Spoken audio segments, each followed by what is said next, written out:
முன்னாள் அமைச்சர்கள் எல்லாம் டிசம்பர் மாதத்தில் தாவேக்காவுக்கு வருவார்கள்னு ஒரு குண்டை தூக்கி போட்டார்.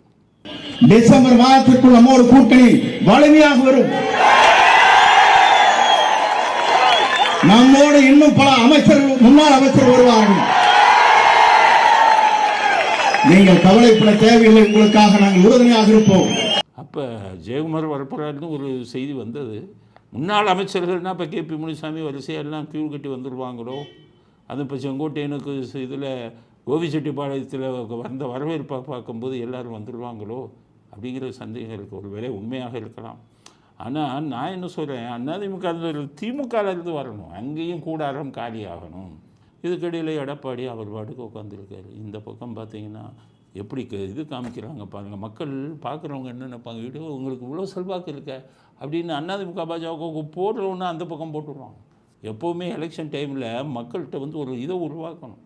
இப்போ இதே செங்கோட்டையன்ட்ட பேசியிருக்காங்க, நிறைய பேர் சொன்னாங்க. திமுககாரன் கேட்குறான், சேகர் பாபு வந்து இவரை வந்து செங்கோட்டையனே சொல்லிட்டாரு. என்னப்பா சொன்னார் செங்கோட்டையன் சொல்லிட்டாரு, சேகர் பாபு நான் பேசுனது நீங்கள் பார்த்தீங்களா, நான் அவரை நேரம் இப்போ நான் சந்தித்ததை நீங்கள் பார்த்தீர்களான்னு கேட்குறாருன்னாரு. நானும் சேகர் பாபு இருங்க, சபாநாயகர் பார்த்து கரெக்டுங்க. நானும் சேகர் பாபு பேசிருக்கேன், ஒரு படம் வந்திருக்கான், காட்டுங்க, கண்ணு காட்டுங்க. இல்ல நான் காட்டுங்க, நான் சொல்லிடுறேன் பதில் அப்படின்னாரு. உடனே திமுக சொல்கிறான், பார்த்தீங்களா நேரில் சந்தித்ததை பார்த்தீங்களான்னு கேட்குறாரு. நீங்கள் நீங்கள் சந்திச்சிங்கன்னு சொல்லுங்க. பாவீங்களா, நேரில் தான் சந்திக்கணுமா? ஃபோனில் பேச முடியாதா? வாட்ஸ்அப் காலில் பேச முடியாதா? ஆப்பிள் ஃபோன் இருந்தால் ஃபேஸ் கால் இதில் பேசலாம், ஃபேஸ் கால்னு இருக்குது, அதில் பேசலாம். அது மாதிரி பேசியிருக்காங்க.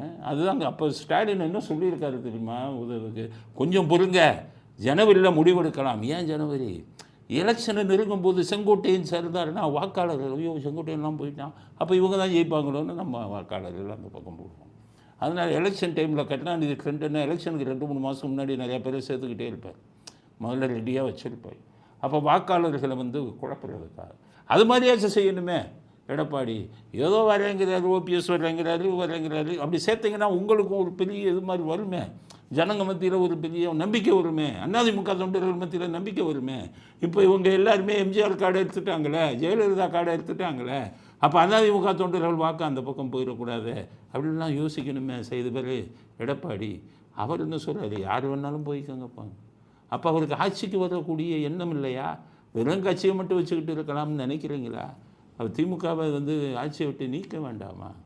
அதனால் எடப்பாடி முடிவில் வந்து மாற்றம் தேவை, எடப்பாடி இதில் வந்து செயலில் வேகம் தேவை.